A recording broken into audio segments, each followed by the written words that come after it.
Well, hello there, humans, hippies, earthlings, whoever you are, wherever you are, whatever you're doing, and if you're lucky enough indeed to be doing it too, welcome back to the channel. I'm Pushkin. Today, I want to take you through some open final circles that were popping up recently in the ESL Mobile Open. And this is the penultimate rounds of the ESL Mobile Open. The finals are actually on Friday the 15th, which is tomorrow, the day after for you guys in America. And I think that there is just so much you can learn from watching pros play, and you can put into your own gameplay, particularly the way they deal with the final circles. And there's something I want to talk about here first and foremost. This is the concept of the final circle. Now, say that's your final circle safe zone, and this is your final circle blue zone. What you will see throughout this is how people will rotate through towards that safe zone very, very late in these professional tournaments. And that causes all kinds of pain and suffering. And other people will try to rotate early and guess where the circle's going to go to and put themselves in basically like take a position that's so determined and hard that it either works or it's just catastrophic. And the first thing I want to talk about here is you can see there are two squads here, rotating in late, okay, and rotating in open. This is a horrifically open final circle. If you want the definition of loneliness, go to the dictionary and you'll see a picture of this guy standing on a hill surrounded by 21 pro players looking for a way to be behind a tree.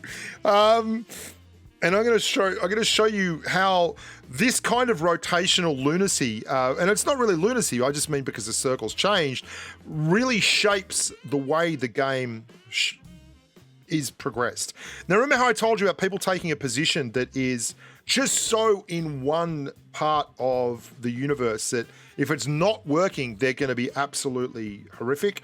This is the definition of that. These guys down here, they have absolutely chosen, for better or worse, that this is where they're going to be. You can see the tree, there's cars all around it, they're pre-smoked, they want to form a little pillow fort down there with the vehicles, and they want the circle to then go all the way down to that tree so that they are literally the kings of the car park. Try the Ville over here all week. Cloud9 are actually in the circle already, and look at that.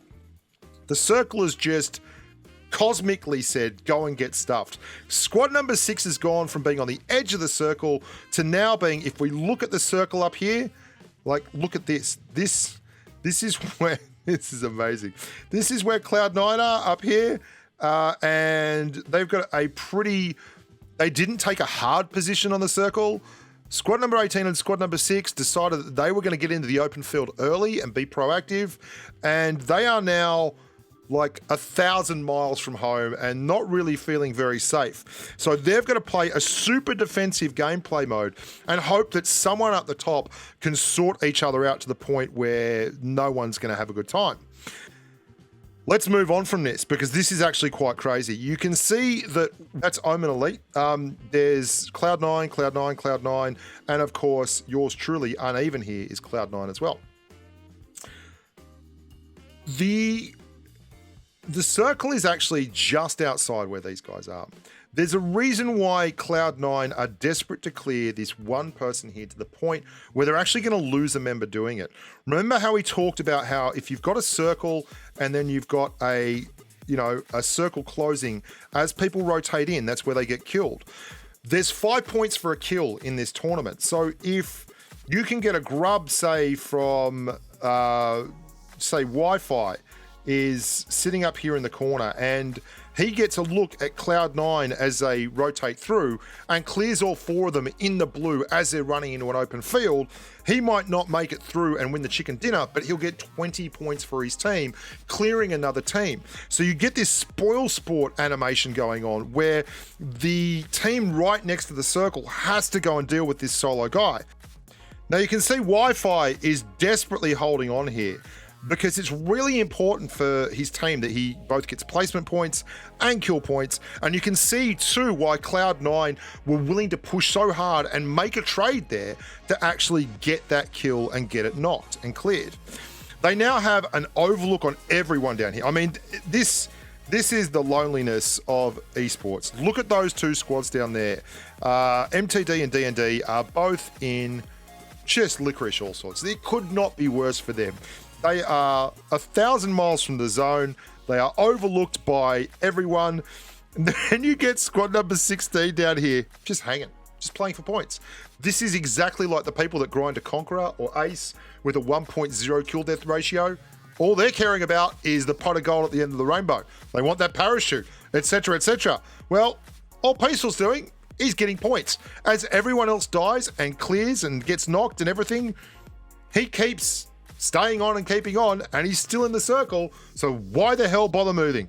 I want to talk about, too, the positional play here of the guys from Cloud9 is excellent, and how I did a video yesterday where I talked about how you can't peak late game. The clock up at the top of the screen says 16 seconds, okay? The clock says 16 seconds, which is pretty important right now because 16 seconds up there means that it's going to take 9 seconds to get a revive off on Alex right here, and that there are only so many seconds to get a revive off that are available. As we watch here, you're going to see Yank this, pokes the guys from MTD and gets knocked. That means there's now 9 seconds left to get 2-3 different people up. There are 3 people knocked from squad number 6. 3.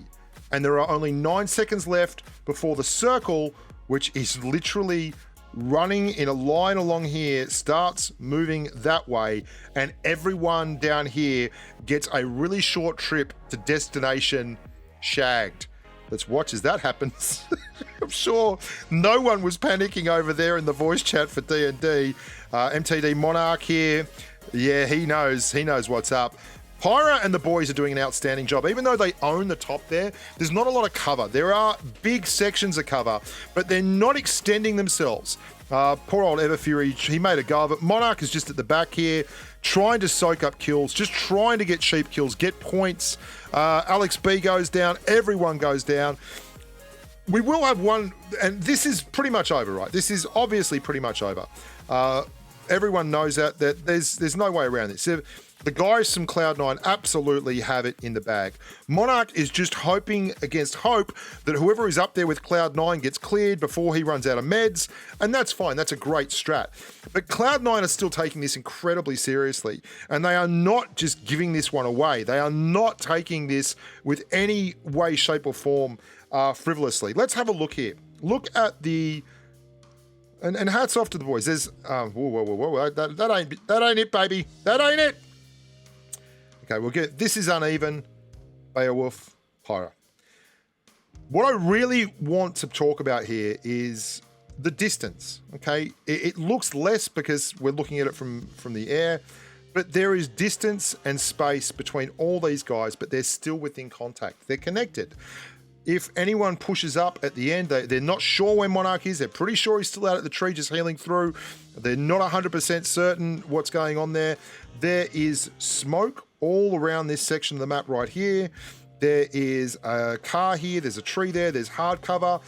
They can do a concerted 3-man push down this way. 3-man push. 2-man push.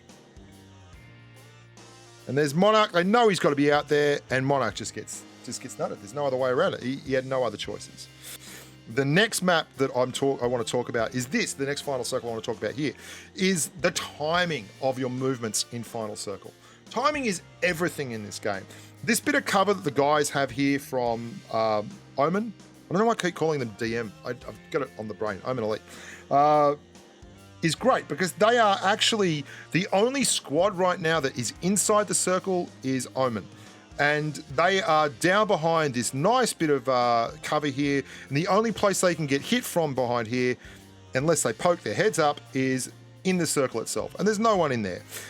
But I want to really talk about the MTD guys and the way they push here, because there is so much action up here. Cloud9, Omen, and you can see there's 9BO, 9KBO hiding. Look at this is the ultimate spoiler. All he is looking for right here, this guy, is to clear one of these guys.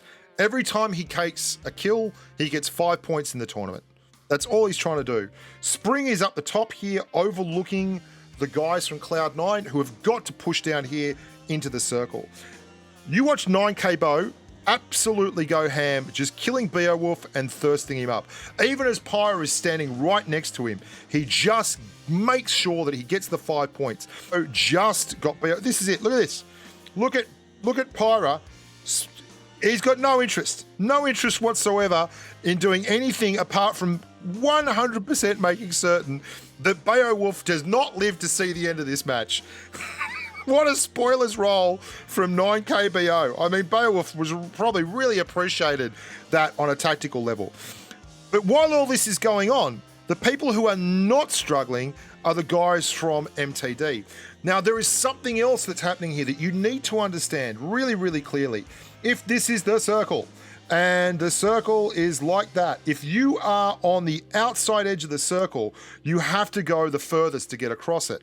But if you know where everyone else is, and they're all up here in the short side and in this part of the circle, like if there's a whole bunch of different squads hanging out up here, and you rotate in super late, the odds on them already belting the crap out of each other while you rotate in are excellent. So MTD get to go all the way up here without getting contested at all, because Omen Elite, Cloud9 and 9KBO are doing their level best to belt each other around the top of their head with a 2x4.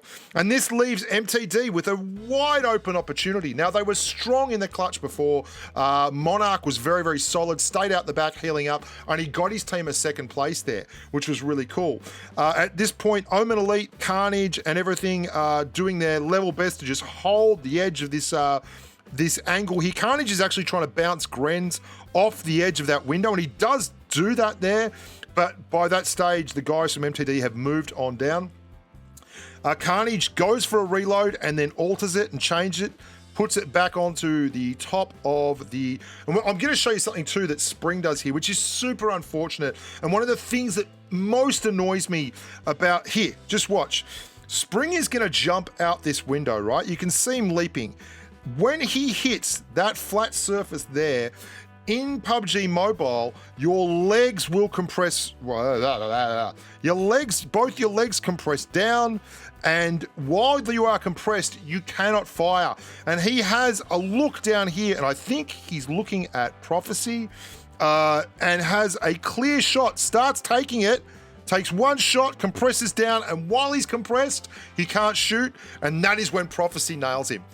Super unlucky that he wasn't just free for a split second longer. That could have been the ball game right there. But as it was, hats off to Monarch for a very, very well-timed push, and just a great fight all round from everyone involved.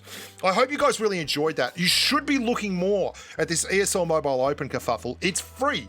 You want to join in the next season, just get 3 of your mates and go and have a crack, play against the pros. What have you got to lose? The worst thing that could happen would be you don't win. And it doesn't cost you a cent, so maybe get better, play against the best in the game, see how they do it, walk away a champion, walk away a learner, because we learn best when we fall over. I'm Bushka, thank you so much for watching. Look after yourselves. The link is in the description below to the finals, and yeah, as always, stay safe on the battlefield. Oh, and I'd just like to thank ESL Mobile for continuing to work with little YouTubers like myself. Bye for now.